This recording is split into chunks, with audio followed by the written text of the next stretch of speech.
राजधानी भोपाल में भ्रष्टाचार निरोधक प्रचार समिति ने प्रेस कॉन्फ्रेंस की, जिसमें सरकार से समय पर ठेकेदारों को भुगतान करने के साथ ही अधिकारियों पर भ्रष्टाचार के कई गंभीर आरोप लगाए। राजधानी भोपाल में भ्रष्टाचार निरोधक प्रचार समिति का ठेकेदार प्रकोष्ठ ने मध्य प्रदेश शासन से प्रमुख मांगों को मनवाने के लिए पत्रकार वार्ता का आयोजन किया, जिसमें उन्होंने मध्य प्रदेश शासन से मांग की है कि सभी ठेकेदारों का भुगतान समय पर किया जाए, ताकि किसी भी तरह से आर्थिक, मानसिक एवं सामाजिक कठिनाइयों का सामना न करना पड़े। प्रेस वार्ता में राष्ट्रीय संयोजक संजय मिश्रा, कुंवर MP ताजवर, अवनीश पटेल, प्रदेश अध्यक्ष राजीव त्यागी सहित अन्य पदाधिकारी उपस्थित रहे, जहाँ प्रेस कॉन्फ्रेंस से पहले उनका स्वागत किया। मेरा नाम शिव प्रताप सिंह है। मैं जो है भ्रष्टाचार निरोधक प्रचार समिति के ठेकेदार प्रकोष्ठ का राष्ट्रीय प्रांतीय अध्यक्ष हूँ और हमारे जो है ठेकेदार प्रकोष्ठ के जो है राष्ट्रीय अध्यक्ष जो हैं अंशुल खरे जी हैं, वो आज आ नहीं पाए हैं। हमारे जो है राकेश श्रीवास्तव भाई साहब ने जो है भ्रष्टाचार निरोधक प्रचार समिति के माध्यम से ठेकेदार प्रकोष्ठ का जो है निर्माण किया गया है। हमारे ठेकेदारों के प्रमुख मांगे ये है कि हम लोगों का पहला तो जो भुगतान हो, जो हम लोग कार्य करते हैं उसका भुगतान समय से कराया जाए, विद इन टाइम कराया जाए। दूसरा है कि जिन जिन ठेकेदारों का भुगतान जो है जिस क्रम में आता है उस क्रम में कराया जाए। उसके बाद जो है किसी के साथ पक्षपात न किया जाए।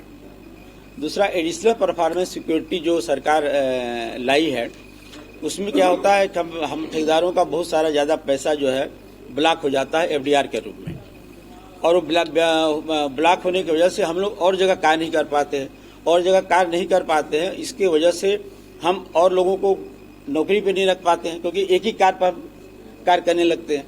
यदि यही पैसा हमारे उससे नहीं जमा कराया जाए तो हम और कार्य लेंगे और लोगों को कार्य पर लगाएंगे, बेरोजगारी भी दूर करेंगे। तो हमारी यही प्रमुख मांगे हैं कि पक्षपात न करके सरकार एक तो एडिशनल परफॉर्मेंस सिक्योरिटी को हटाए।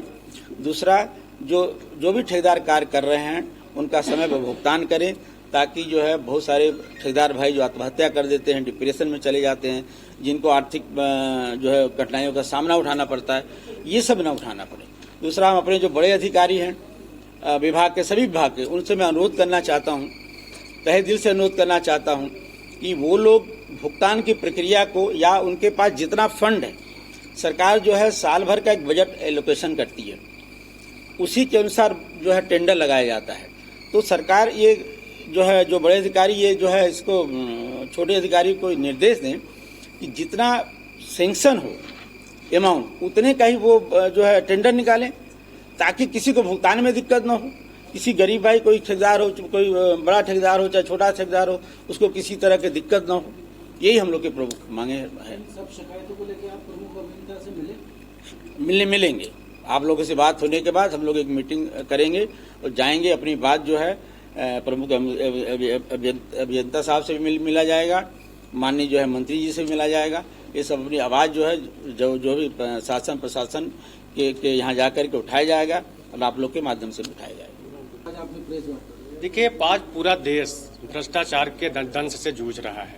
हर वो एक चपरासी से लेके आज के सिस्टम में एक जो सबसे बड़ा अधिकारी है, हर वो अधिकारी संलिप्त है भ्रष्टाचार में।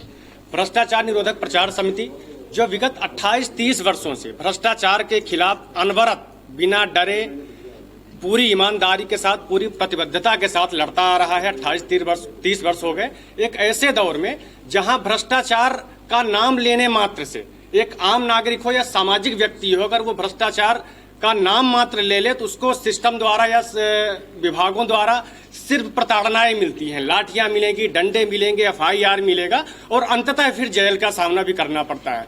ऐसे दौर में माननीय अध्यक्ष जी का मैं आभार व्यक्त करूंगा कि आप पूरी मुखरता के साथ, पूरी ताकत के साथ लड़ाई लड़ रहे हैं भ्रष्टाचार निरोधक प्रचार समिति के माध्यम से। हमें ठेकेदार प्रकोष्ठ बनाने की आवश्यकता क्यों पड़ी? मुझे खुशी है कि मैं एक राष्ट्रीय संयोजक के तौर पर भाई साहब के साथ में कार्य कर रहा हूं। एक ठेकेदार प्रकोष्ठ बनाने की आवश्यकता क्यों पड़ी? एक ठेकेदार जो देश के निर्माण में और प्रगति में अपना सर्वस्व न्यौछावर करता है और एक विकासशील देश बनाने में अपनी भूमिका अदा करता है।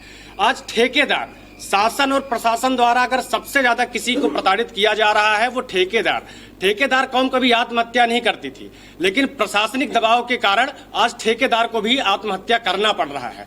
तो इन्हीं सारी समस्याओं को लेके ठेकेदारों को कैसे बचाया जाए, कैसे देश का निर्माण कराया जाए, क्योंकि अगर ठेकेदार कौम ही नहीं बचेगी देश का विकास ऑटोमेटिक रुक जाएगा।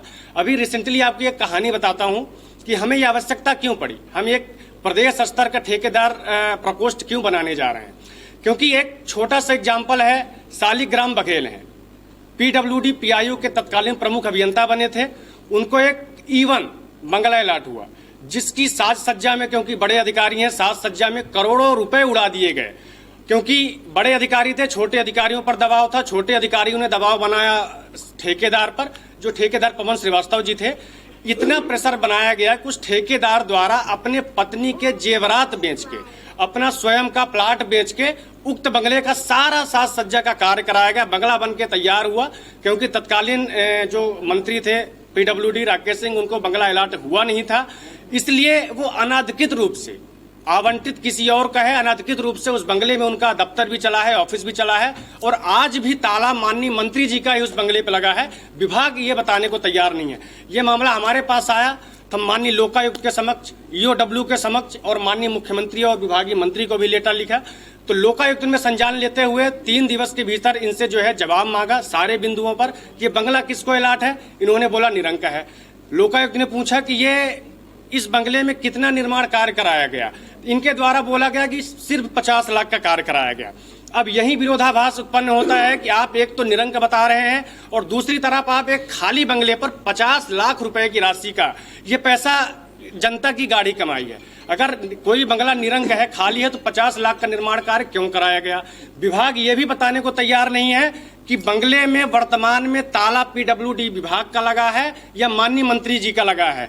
ये सारी चीजें बताने से बचते नजर आ रहे हैं, चाहे कार्यपालन यंत्री सुखराम परते हो या बघेल जी हो। तो वो पवन श्रीवास्तव जो अपना करोड़ों रुपए लगा के जेवरात बेच के, सारा जो है प्लाट बेच के उक्त बंगले का कार्य कराया, जो आज खाली पड़ा हुआ है, मंत्री जी का ताला लगा है, वो पवन श्रीवास्तव आज कर्जे में डूबा है। वो ठेकेदार कर्जे में डूबा हुआ है। सामाजिक प्रताड़ना, आर्थिक प्रताड़ना, मानसिक प्रताड़ना से आज वो जूझ रहे हैं। हमें तो शक है, ऊपर वाला करे ऐसी कोई अनहोनी ना हो, लेकिन अगर मानसिक प्रताड़ना और विभागीय अधिकारियों की प्रताड़ना के कारण अगर कोई अनहोनी होती है, इसका जिम्मेदार कौन होगा? कहीं न कहीं विभाग होगा, इनका नियम होगा और माननीय मंत्री जी होंगे। तो इन्हीं सारी प्रताड़नाओं को कैसे कम किया जाए, कैसे ठेकेदारों की आवाज उठाया जाए, जो विभाग द्वारा, अधिकारियों द्वारा उन्हें प्रताड़ित किया जा रहा है, इन सारी समस्याओं को सुलझाने के लिए आज माननीय अध्यक्ष जी ने, हम सब मिलकर जो है ठेकेदार प्रकोष्ठ का गठन किए हैं। और उम्मीद करते हैं कि आज पूरे प्रदेश के अंदर जो भी ठेकेदार आत्महत्या करने पर मजबूर हैं, मैं उनको आश्वासन और विश्वास भी दिलाता हूं। एक ऐसे दौर में जब हम लोग भ्रष्टाचार के खिलाफ पूरी मुखरता से लड़ रहे हैं, चाहे वो मंत्री हो, चाहे कितना भी वरिष्ठ अधिकारी हो, हम बिल्कुल सीना तान के लड़ रहे हैं। तो अपने ठेकेदार भाइयों को भी ये विश्वास दिलाना चाहते हैं कि हम आपके लिए आखिरी दम तक आपके साथ, अगर आप गलत नहीं हैं तो आखिरी दम तक आपके अधिकार और हक के लिए हम लड़ते रहेंगे। और मैं माननीय अध्यक्ष जी का आभार व्यक्त करूंगा कि आज वो ऐसे दौर में हम सबको साथ में लेके, समेट के और भ्रष्टाचार के खिलाफ जो है लड़ाई लड़ रहे हैं।